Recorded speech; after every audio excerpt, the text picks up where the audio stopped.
So hello guys, welcome back to the channel. तो बात ये है कि मैं ये वीडियो सुबह बना रहा हूँ और मैंने कल रात को स्टाइन्स गेट कंप्लीट किया है। और सच बताऊँ ना तो मेरे दिमाग में अभी तक वही चल रहा है, मैं लिटरली इससे बाहर नहीं आ पा रहा हूँ। तो जिसने अब तक ये एनीमे नहीं देखा है उनको एकदम शॉर्ट में इसका प्लॉट एक्सप्लेन करता हूँ मैं। इस एनीमे के अनुसार एक टाइम मशीन बनाने के लिए we need to create a black hole. हमारे प्रोटैगनिस्ट का नाम रिंतारू ओकाबे है, जो गलती से टाइम ट्रैवल के एग्जैक्ट कंडीशंस क्रिएट कर देता है, वो भी एक माइक्रोवेव के अंदर। तो ओकाबे और उसके कुछ फ्रेंड्स पास्ट में ईमेल्स भेजने का तरीका ढूंढ लेते हैं इस माइक्रोवेव के through and they try to change their present using such emails. Let's look at an example.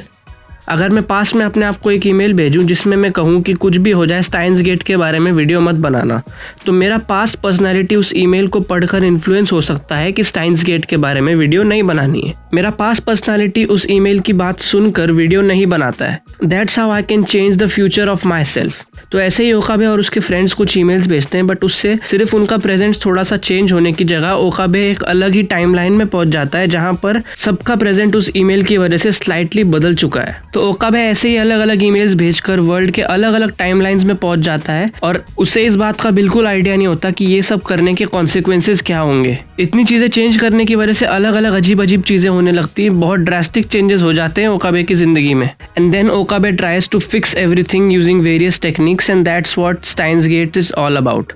मैं जानता हूँ कि ये काफ़ी कॉम्प्लेक्स है, बट जब आप इस एनीमे को देखेंगे आप खुद ही रियलाइज़ कर लेंगे कि ये एक मास्टरपीस है। It is completely mind blowing. अब मैंने सबको प्लॉट एक्सप्लेन कर ही दिया है, तो जाकर देखो, मैं डिस्क्रिप्शन में लिंक भी दे देता हूँ आपके लिए। तो ये तो बात हो गई इसके एक छोटे से ओवरव्यू की।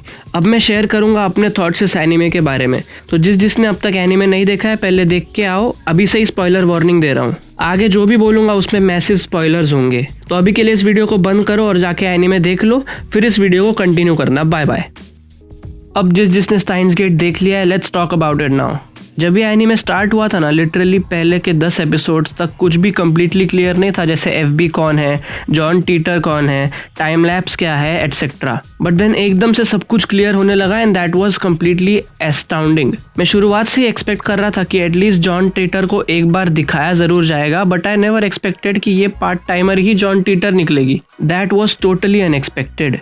पहले काफ़ी कैरेक्टर्स मुझे बिल्कुल ही फालतू लगे थे, जैसे कि मिस्टर ब्रॉन की बेटी जिसका नाम था ने। बट देन जब ये क्लियर हुआ कि मिस्टर ब्रॉन ही एफबी है, हमें ये देखने मिलता है कि ब्रॉन को ज़बरदस्ती ये काम करना पड़ रहा है, क्योंकि अगर वो अपना काम नहीं करेगा ने की लाइफ को नुकसान हो सकता है। This angle was very surprising to me. अंत तक ये पूरी तरह से क्लियर हो गया था कि एक भी कैरेक्टर यहाँ पर फालतू नहीं है। हर एक कैरेक्टर का एक स्पेसिफिक काम है। मुझे कभी नहीं लगा था कि रुकाकू और फेरिस का इस सीरीज में कुछ बहुत इंपॉर्टेंट रोल होगा, बट जब सारे डीमेल्स को अंडू करने का टाइम आया, मैं बहुत ही अमेज्ड हो गया। This proved that each and every character is very important. जैसे जैसे एनीमे आगे बढ़ रहा था, मुझे मेजरली सिर्फ एक कैरेक्टर से थोड़ा इमोशनल अटैचमेंट हो गया था, जो कि थी मायूशी। और अगले एपिसोड में मैंने उसकी डेथ देख ली।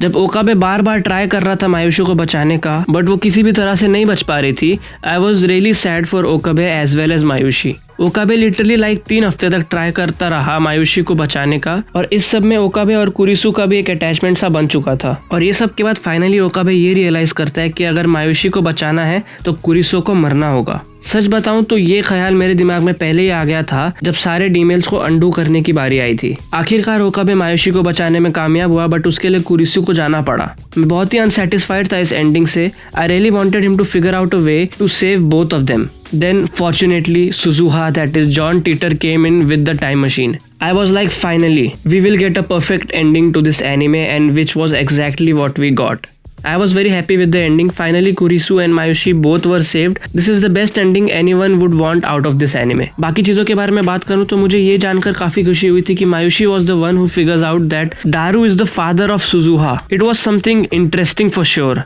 I loved all the characters, but पता नहीं मुझे सिर्फ मोएका का कैरेक्टर थोड़ा सा अजीब लगा, but still it was very fine. अगर इस एनीमे को एक शब्द में डिस्क्राइब करूँ तो I would say that it is mind blowing. अगर किसी को यह एनीमे पसंद नहीं आता है, admit it, you did not understand it completely. अभी तक मैंने जितने भी एनीमे देखे उनमें से एटलीस्ट इंटेलेक्चुअल लेवल पर ये नंबर 1 है। इस एनीमे को पूरी तरह से समझना सच में कोई आसान काम नहीं है। एक बात कंफर्म है कि मैं इस एनीमे को जिंदगी भर तक भूल नहीं पाऊंगा। मैं अब सोच रहा हूँ कि स्टाइन्स गेट 0 भी देखना शुरू कर ही दूँ। हो सकता है कि मैं इसी चैनल पर बहुत जल्द स्टाइन्स गेट 0 का भी डिटेल रिव्यू डालूं। तो गाइज अगर वीडियो अच्छा लगा तो लाइक कर दो और ऐसे ही अलग अलग वीडियोस के लिए चैनल को सब्सक्राइब कर दो। अगर आपके फ्रेंड्स में से किसी ने ये एनीमे देखा है या आप उनको इसके बारे में बताना चाहते हैं तो प्लीज़ ये वीडियो को शेयर ज़रूर करना। That's all for now, thanks for watching.